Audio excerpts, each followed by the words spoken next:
अगरतला शहर में स्थित श्री श्री राम ठाकुर सभा मंदिर रक्तदान शिविर का आयोजन किया। इस रक्तदान शिविर में भाग लेने के लिए त्रिपुरा के मुख्यमंत्री डॉक्टर मानिक शर्मा भी उपस्थित है। उनके साथ त्रिपुरा के एक जाने माने पत्रिका के संपादक भी उपस्थित हैं। प्रदीप प्रज्वलन के माध्यम से इसका उद्घाटन किया।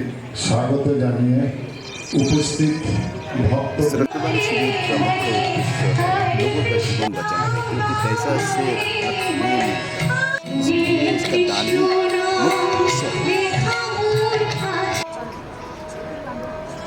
रक्तदान करते हुए कुछ भक्त, कुछ महिला भी शामिल हुए।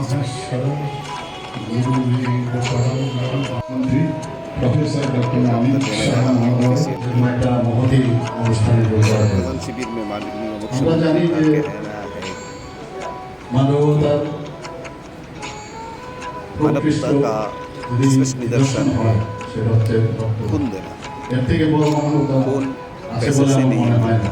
मिलता, खून তো ডোনেট बना করা भी नहीं ক্ষেত্রে सकते। ভারতবর্ষের इसलिए মধ্যে शायद ত্রিপুরা ईश्वर কিন্তু ने নাম্বার एक 1 একটা काम রেনেসাঁস তৈরি করেছে। धर्म रम छोड़ो धर्म মানুষ মানুষের জন্য সেটা কিন্তু আমরা ত্রিপুরার মানুষ অনেক সময় যখন সমস্যা হয় সেটা দেখিয়ে দেয়, अपना দেখিয়েছে। मनुष्य का परिचय नहीं রক্তদানের মাধ্যমে সেটা দেখিয়ে দিয়েছে। এর আগেও আমি এসেছি ये এখানে। भी बताया कि আমি যারা আজকে রক্ত দিতে এসেছে ওনাদেরকে আমি ধন্যবাদ দেব। যারা রক্ত গ্রহণ মানে নিতে कभी এসেছে, कभी যারা ডাক্তারবাবু ऐसा होता है कि প্যারামেডিক যারা আছে, ওদেরকে আমি ধন্যবাদ দেব যে কেউ কারোর জন্যই खूनदान की মানে দেখবেন এই दुनिया কাজটা তো এখানে আমরা পাবো না। যারা এই কাজটা যারা করেন তাদের জন্য संस्था है जो ডিস্ট্রিবিউশন অফ ওয়ার্ডস কিন্তু लेकिन সব উপরওয়ালাই করে जनसंख्या দিয়েছে আমাদের মাধ্যমে। কারোর সবার জন্য সবার কাজ ब्लड बैंक में এবং এর रहना মাধ্যমে बहुत কিন্তু जरूरी है। মানে এই কাজের আমি মনে করি আমরা অনেক সময় ধর্ম ধন্যবাদ দিতে হয়। নিয়ে আমরা কথা বলি। इसी ধর্মের तरह বাহ্যিকভাবে ধর্ম হবে না। আমরা এখানে আসলাম, আপনার সামনে কথা বললাম, এতে ধর্ম হবে না। सामाजिक काम ধর্ম হচ্ছে হৃদয়ের যে भला के लिए তার যে এক্সপ্লোর করা। बहुत जरूरी আমার है। হৃদয় যদি সেভাবে পরিস্ফুটিত হয়, মানে আরেকজনের হৃদয়ের সাথে যাতে আমি যুক্ত হতে পারি, সেটাকে বলে ধর্ম। তার সমস্যার সময় সে যে সমস্যায় আছে, সাধারণ धर्म মানুষের दूसरे যে नंबर সমস্যা पर আছে, चला जाता তার है। कौन किसका खून ले रहा है, दे रहा है, उसके সেটাই लिए मैंने नहीं रखा। সেটাই বলে ধর্ম। इसी আর কিছু खूनदान की वजह যে से এখানে যে যে एक ধর্মে दिल के বিশ্বাস साथ করুক, दूसरे दिल মন্দিরে বিশ্বাস করুক, যাই থাকুক, আলটিমেটলি একটা জায়গায় একই বিন্দুতে আমাদের আসতে হবে। আলোকের যেমন उन्होंने অনেকগুলো আমরা युवा দেখি समाज को भी क्या है कि देश में युवा की বিচ্ছুরিত হয়, কিন্তু সেই আলোক भी যখন आगे একসাথে একটা পয়েন্টে आए আসে, रक्तदान करें। তারই তেজ কিন্তু আলাদা, আপনারা সবাই জানেন।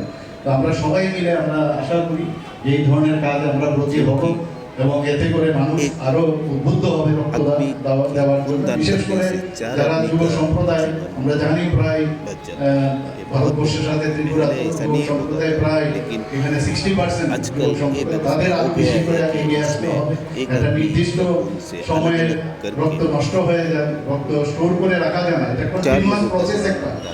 এই প্রসেসকে এই ধরনের বাধা যদি না থাকে, ইলেকশন বা এই মহামারী এইসব যখন হয়, বাধাপ্রাপ্ত হয়, কিন্তু এটা যাতে না হয় তার জন্য বিভিন্ন চিন্তা ভাবনা আমাদের কেন্দ্রীয় সরকারও চিন্তা ভাবনা করছে, আমরাও সেইভাবে কাজ করছি। এবং আপনাদের এই মন্দির যেভাবে আপনারা কাজ করছেন, সবসময় সাধারণ মানুষ আপনাদের সাথে যুক্ত, আপনাদের উপর অনেক বিশ্বাস আস্থা আছে। নিবেদন করে আজকে चैनल को अच्छा लगे तो एक बार सब्सक्राइब कर देना प्लीज़।